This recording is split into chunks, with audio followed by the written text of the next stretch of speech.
I mean, I love the journey through through taking the big leap of choosing you during that time Yeah. and, now knowing a bit of your career path, like what you had already gone through and experienced as an executive, to take time to turn that off somehow and to choose you and your family and the things that are important, or like to recharge yourself in the most beautiful way, then to, decide at on your timeline when it was okay, when do I get to, where am I going to go contribute next, Yeah. And so I love how that just informed your book and just all these interesting things you got to do.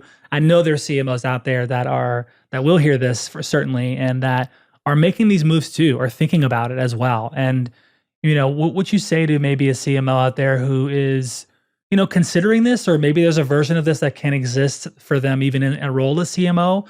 What would you share with a CMO who's considering doing this, or maybe a way they could dip their toe into this world? Like, what would you tell a CMO that's like, man, I'm interested in maybe doing this too. How Yeah. do I even do this? Yeah. And it probably applies beyond CMOs for sure. But I think Mm. CMOs feel it a lot because the mindset of CMO has so many different elements. There's an element of brand and equity. There's internal events, which are about camaraderie and team building. There's demand gen, which is transactional and moment by moment and penny by penny. So there's all these elements and different parts of your brain that you use in CMO. I think that's why it's so exhausting. And a lot of different stakeholders, internal and external. And I think the main one probably being that everyone assumes they can do marketing, right? There's always opinions. There's plenty of opinions that are Right. coming in because everyone can do marketing. Obviously, we've seen ads on TV. Like it's super easy. And so I think that's where CMOs kind of get exhausted and burned out. I think what I would tell them is there will always, always, always be a great opportunity out there.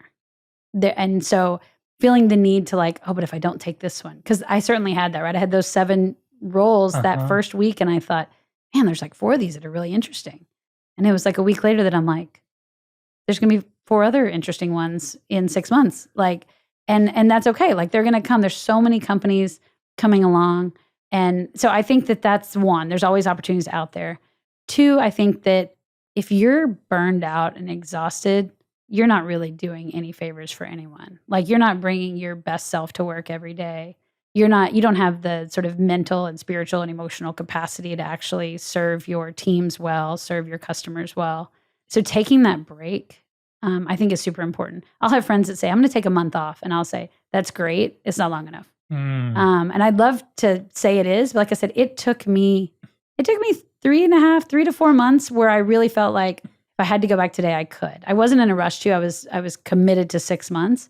But I still felt like I finally feel like I can breathe for the first time. There's not so much running through my head. I don't feel like if I get sick tomorrow that every ball is going to hit the ground. Mm. Like I feel like I can actually like take a moment. And that was really refreshing and saying like, okay, I'm ready now. I can do this. So it's longer than a month, I think, depending on where folks are in their career.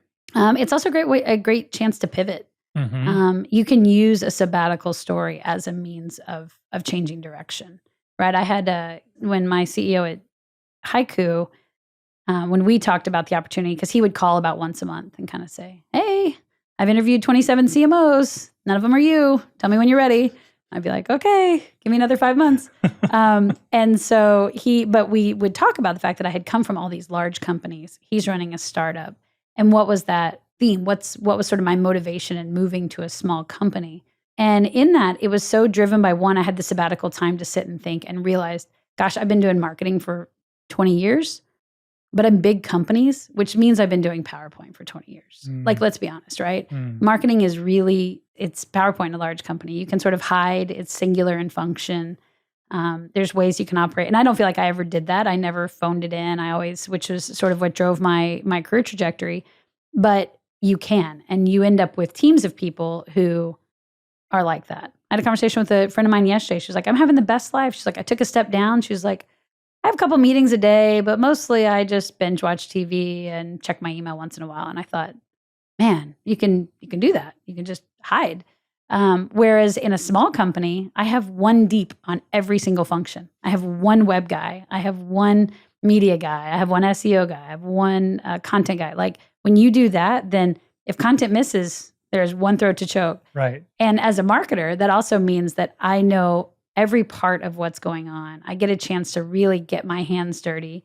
I do PowerPoint begrudgingly now because I'm too busy doing to write about what I'm doing. And I'm like, oh, okay, let me put together a deck that summarizes these results. But mostly I just want to be out doing, which is a blast. And so that was a learning for me that I figured out that until I stepped out of corporate America, did I realize like, man, I love marketing. I love what it's intended for, but I don't love what I was doing each day in terms of like, and I'll say Gartner was the exception. I had such a blast there because it operated like a small company. But I realized that I had time to be like, oh, that small company theme, that's what I loved. It's these big enterprise PowerPoint 500-person marketing machines that are less interesting. So anyway, so I guess my advice for CMOs would be take it, save up. For me, it was I took a job making significantly more than I was. Even though it was a short time, it bought me time to take off, both between getting myself fired and just keeping my means despite higher income. So just be prepared for those rainy days. I think keeping 6 or 8 months in the bank account is always a good thing.